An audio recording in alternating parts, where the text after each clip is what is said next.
Welcome to my interview today. I'm here with John RioFrio, who is a professor at William and Mary. Thank you so much for joining us today. Um, Sure, can we just get into it and can you introduce yourself and what you do? sure. My name is John RioFrio, like you said. I'm a professor of Latino studies, Latinx and Hispanic studies at William and Mary. And that means that I teach classes on Latino studies and I do research in Latinx studies also. That's super cool. So what got you into that and like what made you kind of decide to go down this career path? So I was an English major in college, and then that was a while ago. And I taught elementary school for several years. I love teaching, love being, yeah, I mean, just being a teacher and a camp counselor, and like that was kind of always my thing.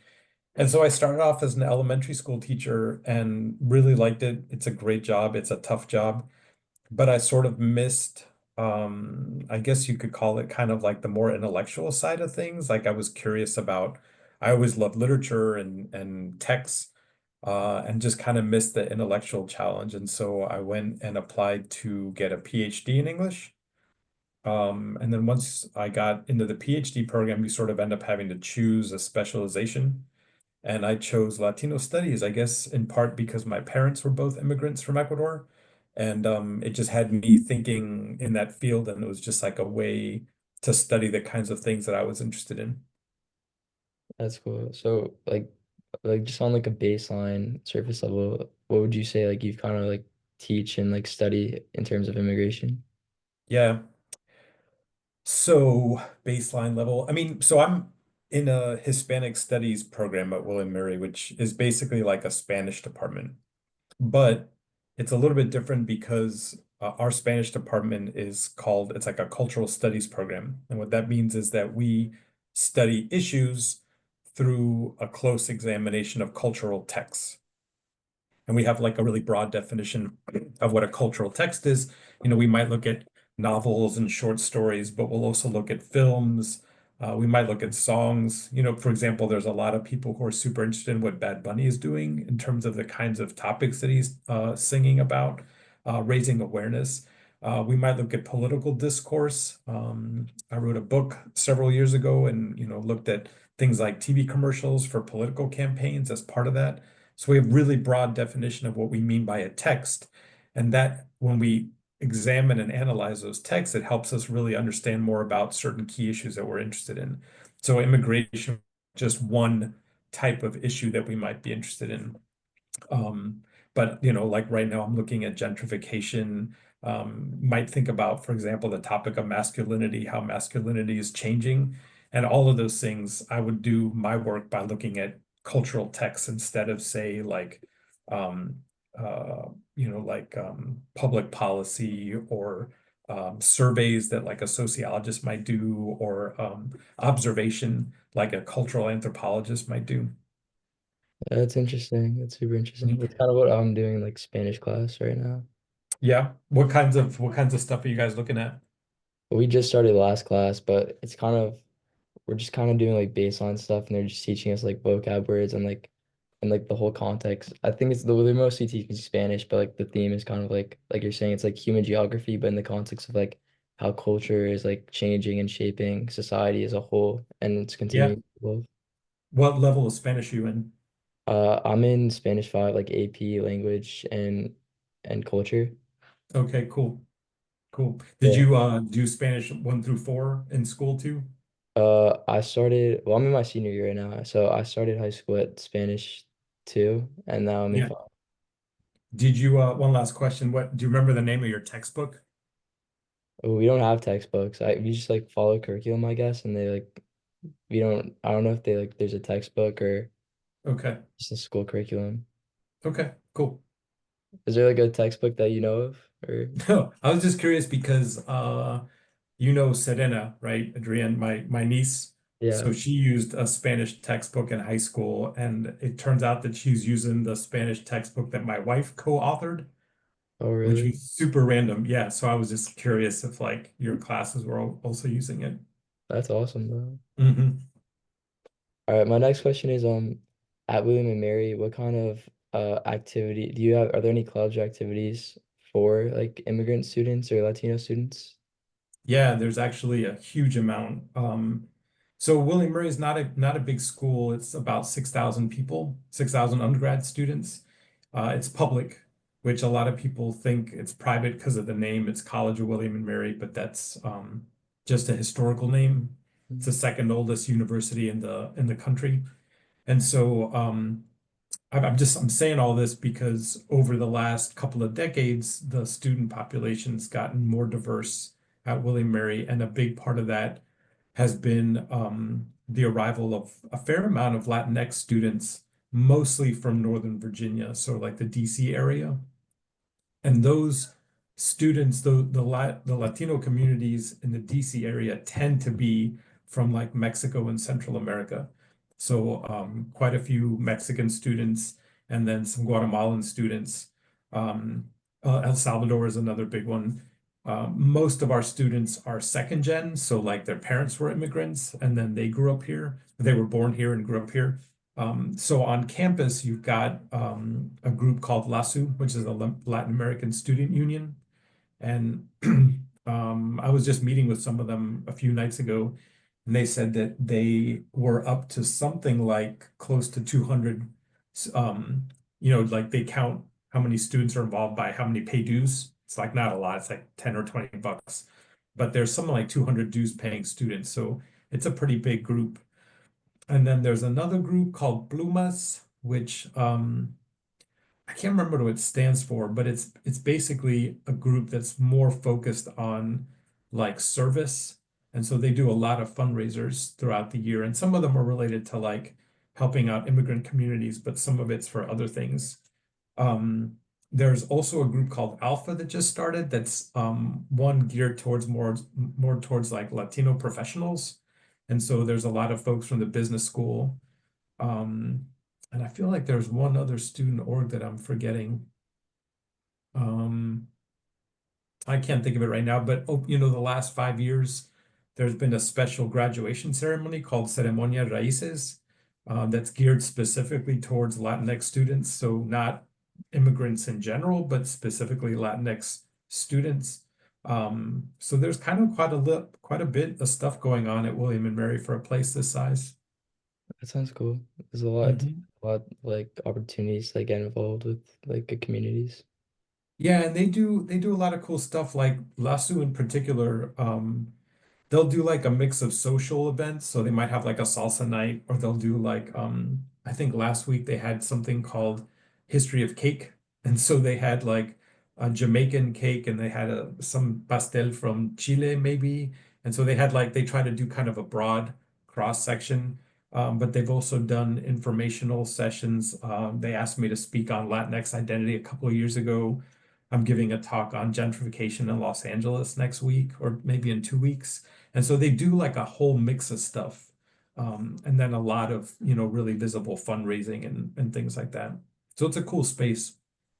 Sounds cool. So Mhm. with your connections to immigrant students on campus and also with the Plumas group that was helping immigrant communities, would you say that like you kind of like learn from your students like some struggles that many immigrant kids and like students throughout the country face? Yeah, I guess a lot of it, mm, I guess so. A lot of immigrant families have kids that are first generation college students. Not always, right? My parents were immigrants, but both of them had college degrees. My dad was a doctor. And so not all immigrants that are coming in are, like first gen, have kids that are first generation. But I do think that at William and Mary, there's a pretty sizable portion of the Latinx community that are first gen students, and they have like a particular set of challenges, and it's not just the children of immigrants or immigrant kids. It's really anybody that's a first gen student. It's like you often don't have the same kind of inside information about what college is like, and so like when you get to college, there's a lot of great things and people try to really help out, but there's a lot of stuff that first gen students don't know, like about make sure you go to office hours. If you need an extension on an assignment, you can sometimes ask. And if your parents have gone to college, they have some sense of the kinds of challenges that you're facing. But if they haven't, it can oftentimes be really hard for students to like share their struggles with their parents in a way that their parents sort of understand. And so kind of to your question, Matthew, it's more like I think first gen students of any kind have particular sets of challenges. Yeah, With the immigrant kids, or the kids of immigrants, I mean, it's like some of the same struggles that a lot of other kids have. They are worried about the job market. And William and Mary's, it's a great school. It's a challenging school. So there's kind of like it can be sort of stressful and intense sometimes. And so they struggle with that. Um, but I don't know that their struggles are kind of like that different from some of the other, students on campus. yeah, In ways, I'll say one last thing. I think that the children of immigrants, this isn't like across the board, but if you're looking, for example, at the groups like, Lasso and Plumas, they tend to be like more. Mm, like they're kind of more concerned about community issues. And so when stuff is happening in their communities that like it weighs on them in ways that sometimes some of the white students don't really have to worry about. So I guess that's kind of one difference. yeah. Because also with like what you're saying with like if their parents like or they don't have anybody kind of like lend them this knowledge of like how to fluctuate through college and Yeah. like go to office hours, you can ask for like extra help. I feel like it's like good to like have like support systems in place that they can go to because like in my town we have like a good amount of Latin immigrants like mostly from Nicaragua, but there's also some from Ecuador, from I think Venezuela, Yeah. and we have this organization called MFE, which is just like it's the town's Montclair, so the organization's Montclair Fund for Education, and we have this program called Entrenadores, which is basically just for immigrant students, just like volunteers can come in and we just help them with their schoolwork and settle into the like new life in school, and it's like Cool.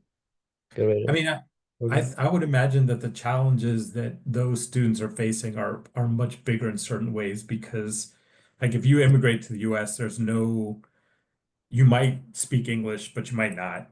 You know what Yeah, I'm saying? And that so can be a huge obstacle. And I think that's a little bit different about college because if you've gotten into William and Mary, it means that you've been able to sort of do the high school work at a high enough level. So the challenges that you're talking about, I think in some ways, um, they're maybe more intense, but they're definitely different. yeah, And yeah, I there's stuff on campus for students, but sometimes it can also feel really lonely until they find their community. That's why organizations like Lasso and Plumas and all these things are so important because for really for any college kid, but especially for students that are first gen or coming in from all these different places, it can feel really lonely. You can feel kind of yeah, isolated. You're not sure you know anybody, and you need to sort of find like your people. And Lasso's great for stuff like that. that's awesome. Hmm. So you kind of touched on this before, but like with immigrant students possibly like having like stress and fear of like what they're gonna do after college and like their careers for the rest of their lives. Like what would you say is like does like what would you say you see like a lot of like what they do, like a lot of their options. Yeah. This is not just Latinx students. I'm part of a mentor program, a mentorship program called the Posse program.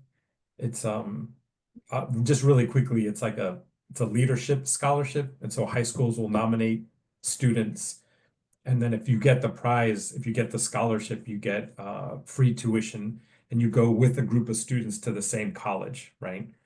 And it comes with a lot of mentoring. And one of the really intense discussions that we had at one of our weekly or biweekly 2-hour meetings, there are several students in the posse cohort that I mentor that are immigrant, they're the kids of immigrants. So they themselves were born in the US or came here at a really young age, but their parents were immigrants. And what I've noticed about them is that they feel sometimes a lot of pressure from their parents. Like they love their parents and they have a huge respect for them, but they also kind of like are aware of all the huge sacrifices that their parents made to come to the US, the things that they've given up. Being an immigrant is really hard. You leave family behind, you leave like a culture behind, like you leave all these things behind. And so these kids are aware of that, and they feel this like huge pressure sometimes to be really successful right away because they feel like they kind of have to pay back this debt. And the way that that sometimes affects students is that they will feel pressure to study or major in things that they don't necessarily love because they think that's the one that's going to get them the job, you know? And so I have a student that started off as pre-med and just didn't, the classes were not, they weren't his strong suit, you know? So then he ended up trying to be pharmacy and he was like, I hate these classes. And eventually he figured out what he likes, but there was this whole process of him trying to come to terms with like, I'm afraid to disappoint my parents because of all the sacrifices they made. So I think that any any student can feel that pressure, no doubt. But Yeah. I do think that there's something qualitatively different about the way immigrant kids feel about their responsibility to their parents. Yeah, I totally get that. And Yeah. yeah, obviously any student, but I understand what you mean. Like they yeah, Yeah, feel these they left conversations are behind. like you can kind of like generalize, but obviously there are, huge exceptions and variations too. Yeah. But it's awesome that William and Mary is like help students, like you said, like gives them the opportunity to like, try a bunch of different topics and subjects and until they find the one that they feels right for them. Yeah, that's the whole concept of the liberal arts. That's one of the things actually that makes William and Mary really different is that you usually have public institutions that tend not to do the liberal arts. They're kind of like it's not that you can't take other kinds of classes, but most of the time you're basically coming in and you're starting your major right away, and that's kind of the thing. And then you have liberal arts colleges that tend to be private, are small, like 1,500, 1,800 students, like the Mm. size of a high school. And they're also really expensive. And so William and Mary is kind of this very unique institution that's both a public institution and also really focused on the liberal arts. And so it gives students, you know, the chance to really, like, it takes that seriously, the idea that, like, you're a whole human being and that you should learn about all these different fields before you kind of pick what you're going to end up in. Yeah. All right, thank you so much for this interview.